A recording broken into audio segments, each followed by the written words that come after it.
Engineer Gold Mines is focused on the exploration and development of the historic high-grade Engineer Gold Mine situated 32 kilometers southwest of Atlan, British Columbia. Engineer Gold Mines is fully permitted for surface and underground exploration with the drill program now underway. Engineer Gold Mines Limited trades on the TSX Venture Exchange, symbol EAU. For more information, please visit us at engineergoldmines.com. You're listening to HowStreet.com radio, available online at TalkDigitalNetwork.com. Welcome to HowStreet.com radio, the online source for market opinions. Here is Jim Goddard. My guest is Ted Dixon, CEO and co-founder of InkResearch.ca, Canada's first online financial news and research service providing insider news and knowledge to investors. His website, CanadianInsider.com, home of the Canadian Insider Club. Welcome back to the show, Ted. Jim, thanks for being back, having me back. Thank you for coming back, and for all your listeners coming back. So we're all happy to be back. Ted, the U.S. infrastructure plan, which is in no way ensured that it'll pass, but it's proposed by President Biden that they spend around $2 trillion on infrastructure and related programs. I'm just wondering if they're going to have all that steel, copper, concrete, and associated goods sucked up in the U.S., does that mean that could cause a worldwide shortage, and shortages lead to increased prices? Well, we're in for a very interesting second half, I think, of 2021, based off of this push that the Biden administration is doing with its infrastructure plan. Now, I know there's a lot of skepticism about it, that it has to get through the Congress, and there's all sorts of social engineering and things that don't really go into the ground in this. And to be honest with you, there is a risk that there will be a lot of that tacked on as it goes through the Congress, where you get everyone lining up with their pet projects.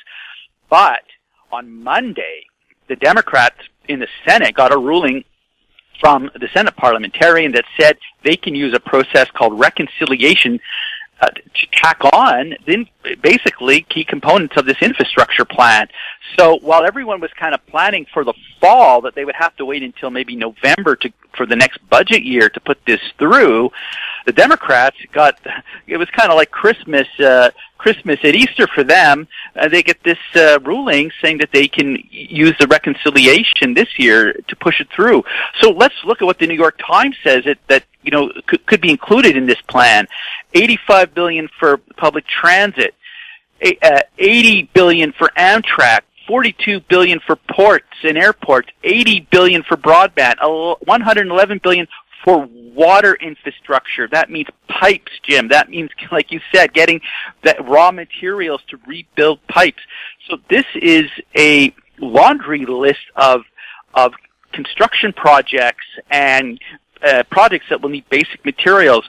I don't think there's going to be a better time for Canadian resource-related stocks once we get some momentum behind this plan. And ironically, and we wrote about this week with in one of our companies from the oil sands, that if you're going to repave U.S. roads, you're going to need some heavy oil for the cement and the asphalt. So it's going to be quite a time, I think, of opportunity for the right stocks that can leverage into the opportunities surrounding this program.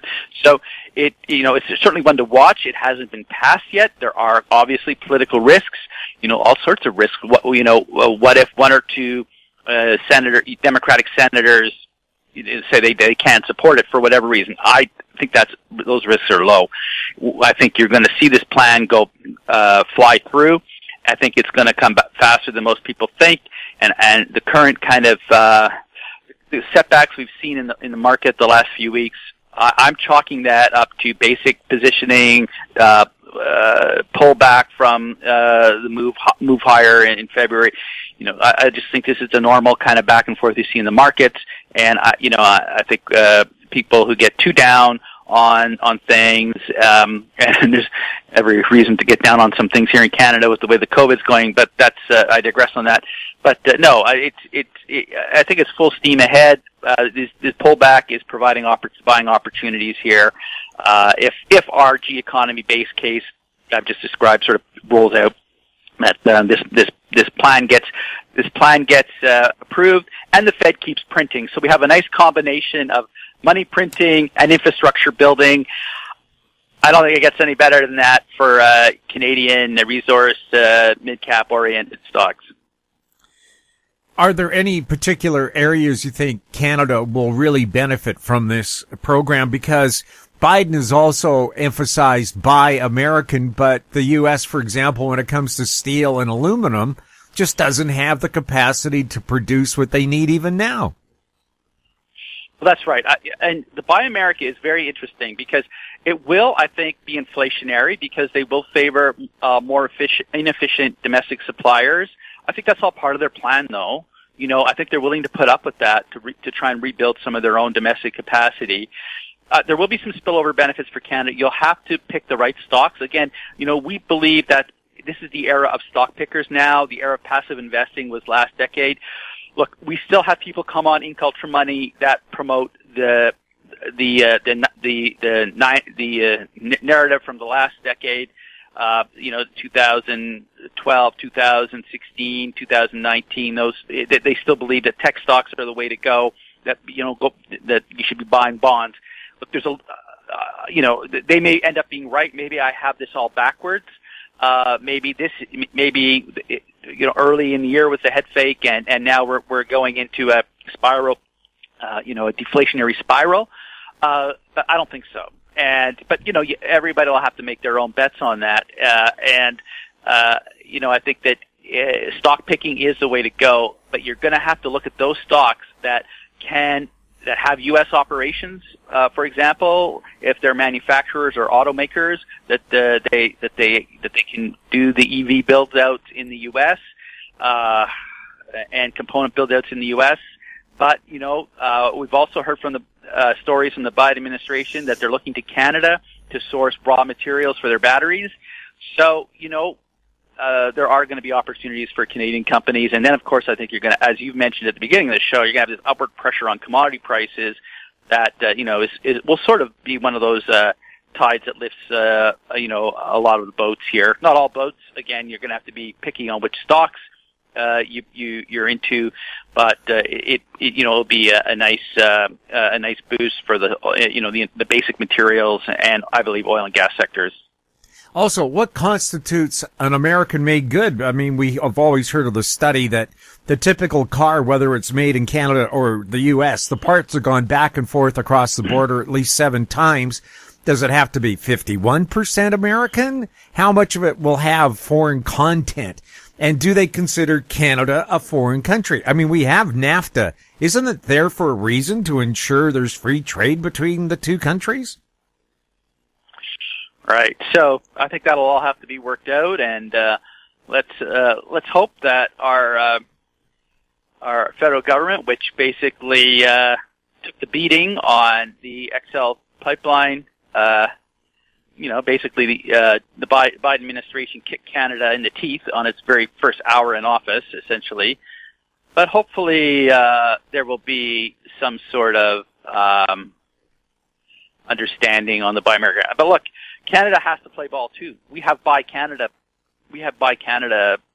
programs in all. I don't know in all the provinces, but in a lot of provinces. So, Canada is not without its blemishes here in that whole sort of protectionist government procurement thing. So there's some issues that have to be worked out on both sides. Let's hope they do it. I mean, it's in the interest, I think, on both countries to get it worked out, as our supply chains are so intertwined, as you mentioned, between the two, and Mexico as well. We'll have more with Ted Dixon right after this. Media recognition from Bloomberg, Reuters, recycling trade publications. Patented process for 100% recovery of critical metals, including cobalt, lithium, nickel, manganese, aluminum. American Manganese is focused on recycling lithium-ion batteries for electric vehicles. American Manganese trades on the TSX Venture, AMY, the US, AMYZF, and Frankfurt 2AM. For more information, visit AmericanManganeseInc.com or phone me, Larry Ray, at 778-574-4444. Welcome back. We're speaking with Ted Dixon. Ted, how has Canada's response to COVID been?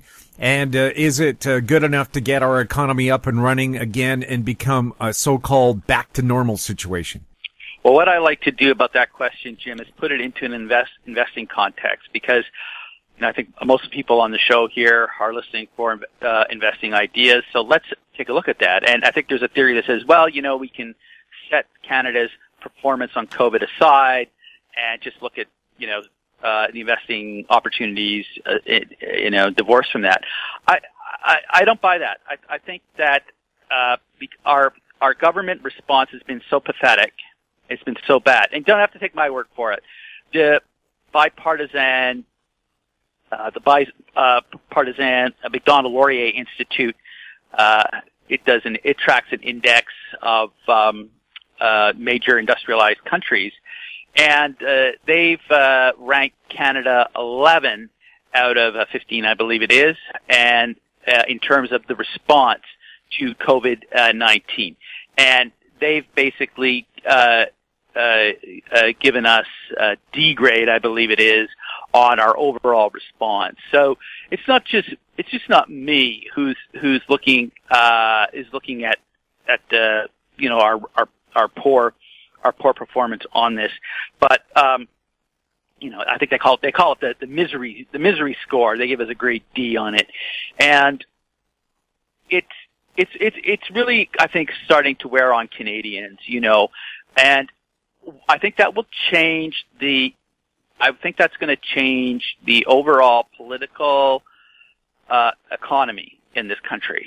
And it's like, oh no, he's going into politics. But I'm talking about the political economy. And what I mean by that is the mood of people for change and the mood for people to say, the status quo isn't working for us. Now, Trudeau won back, in his first election. I forget what year it was now. It was at 2000. Anyway, it was in the 2015, 16. On, change, on, time for a change.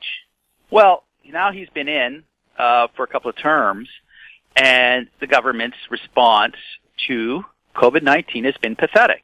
They blew it right from right in the starting gate.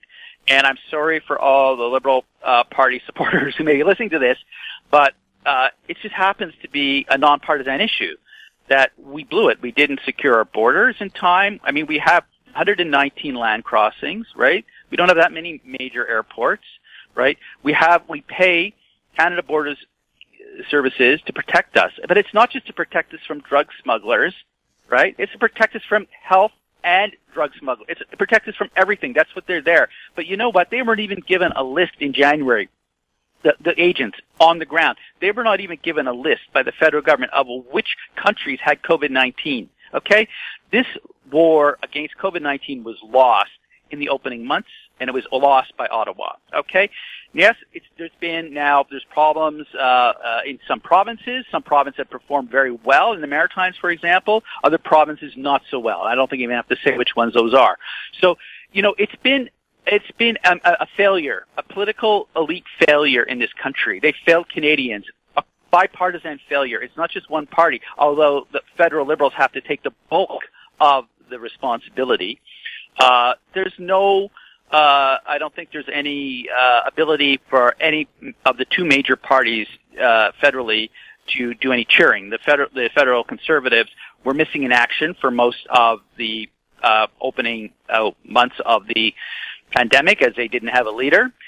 They now have a health critic who won't even engage people on Twitter. Who you can't even respond to one of her tweets. So if she won't respond to tweets now, what's going to happen if they were to be in government? The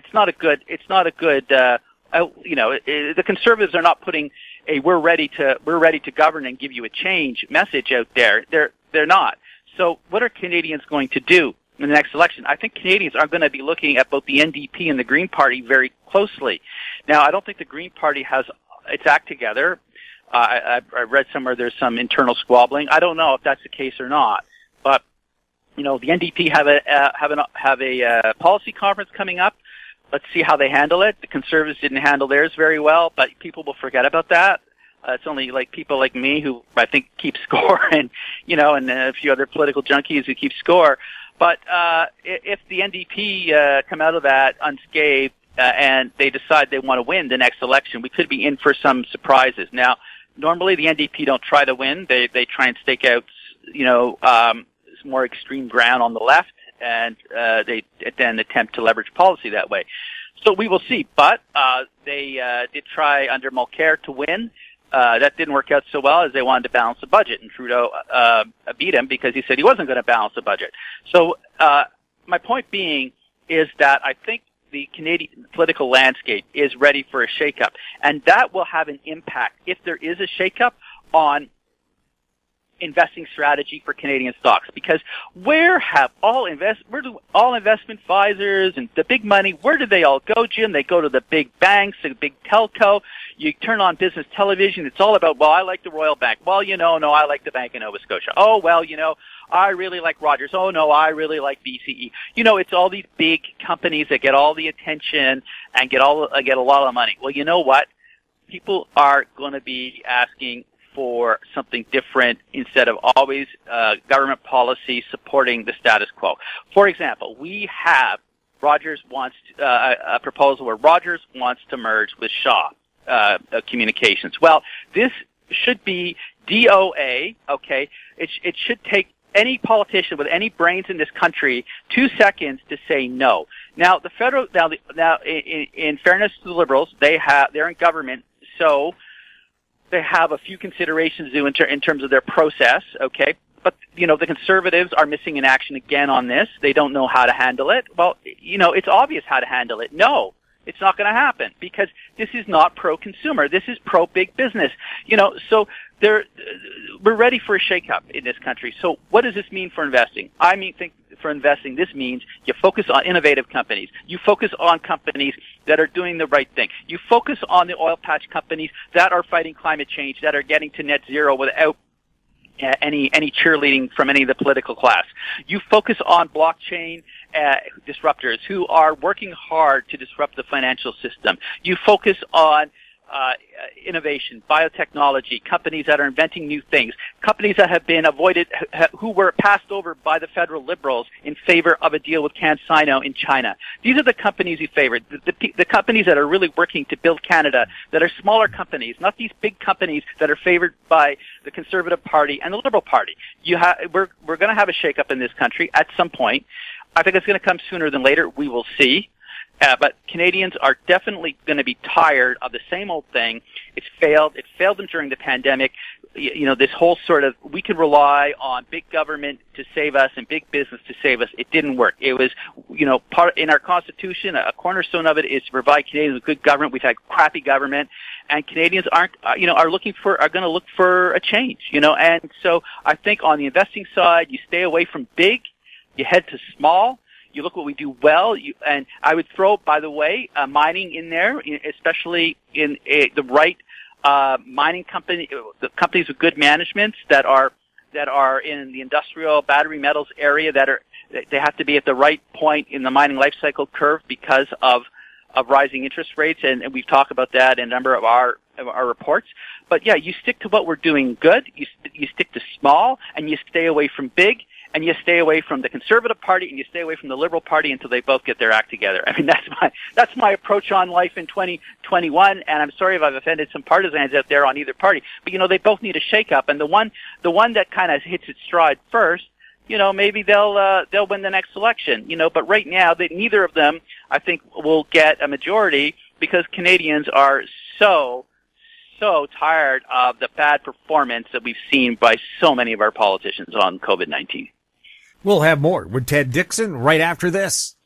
Avon Resources Limited is a gold exploration company with significant projects in British Columbia and the Yukon, trading on the TSX Venture Exchange, symbol ABN, and the OTCQB, symbol ABNAF. Surrounded by world-class gold deposits and mines, Avon's 23,000 hectares Forest Kerr Gold Project is located in the heart of the Golden Triangle in northwestern BC. For more information, visit us at avonresources.com. Don't miss out. Stay informed. Receive the HowStreet.com weekly recap with thought-provoking podcasts, radio, and articles delivered to your inbox. Sign up for the HowStreet.com weekly recap on our homepage at HowStreet.com. Welcome back. We're speaking with Ted Dixon.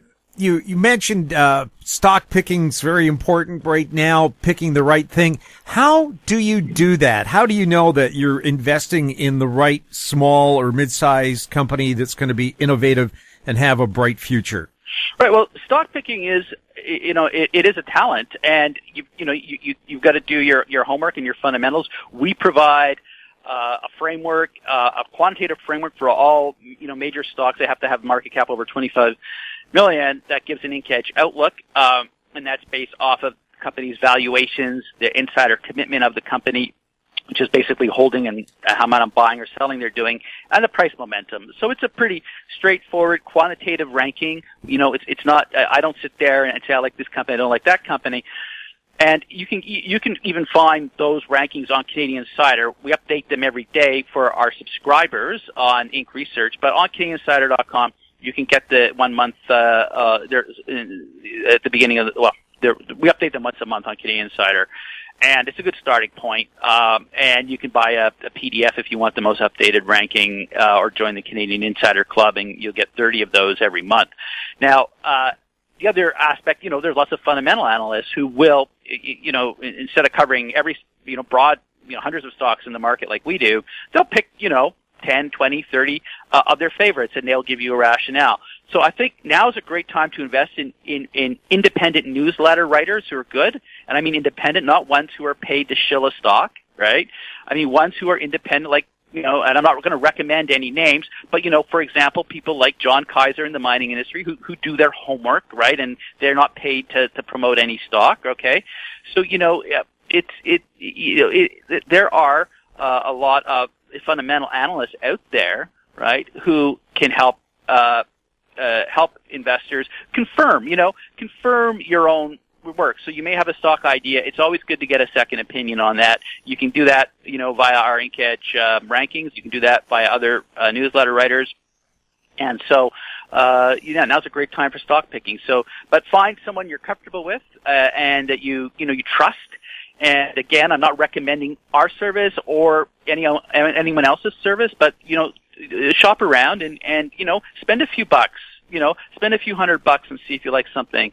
And, if you're trying to make, thousands of dollars in the market on investing, it's worth having a fundamental analyst to help you. Last decade, it wasn't so easy for fundamental analysts to make any money for their customers because of the massive amounts of money that were just going into passive instruments like the S&P 500 and the QQQs, which are the NASDAQ 100s.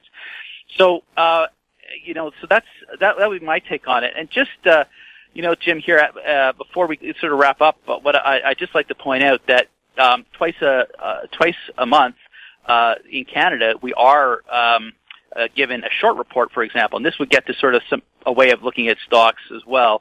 And you can see whether short sellers have increased or decreased their positions, and we do have that for Canadian companies on CanadianInsider.com and in the short selling tab, and you can see if short positions are going up or going down.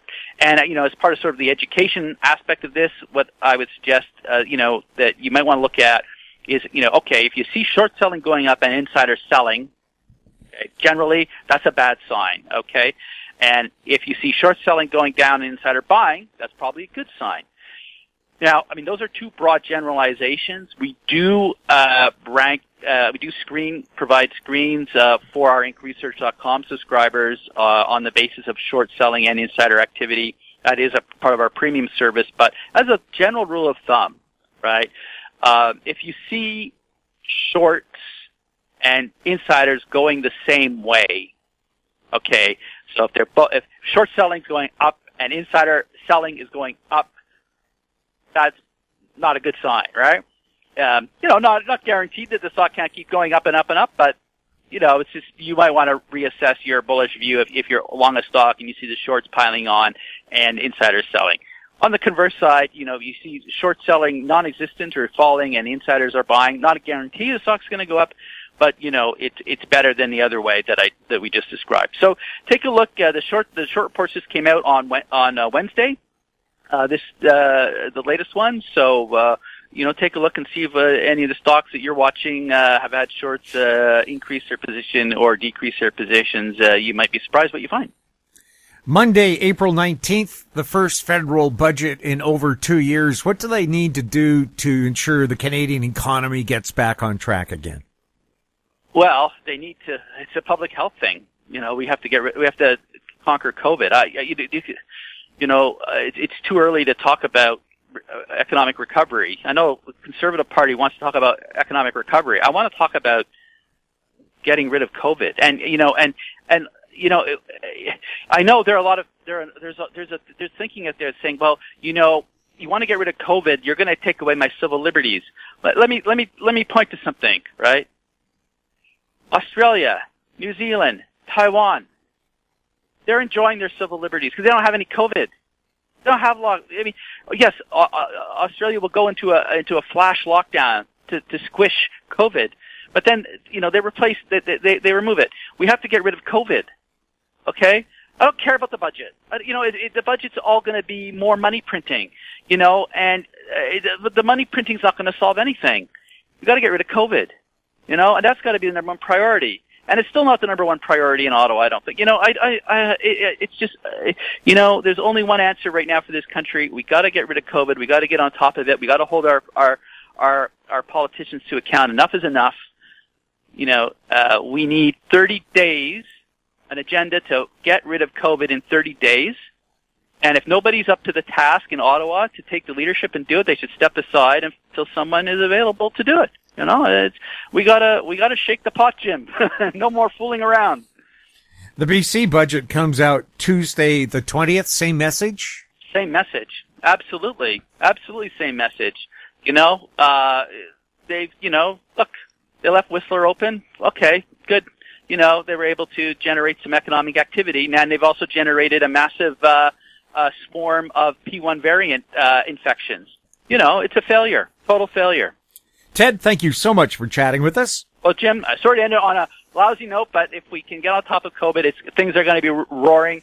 Just look at the U.S. They're going to be surprising on the upside. Keep your eye on what's happening down south. They're crossing the finishing line ahead of us on the COVID, I think, but we still have a chance to catch up. My guest has been Ted Dixon, CEO and co-founder of InkResearch.ca, his website, CanadianInsider.com.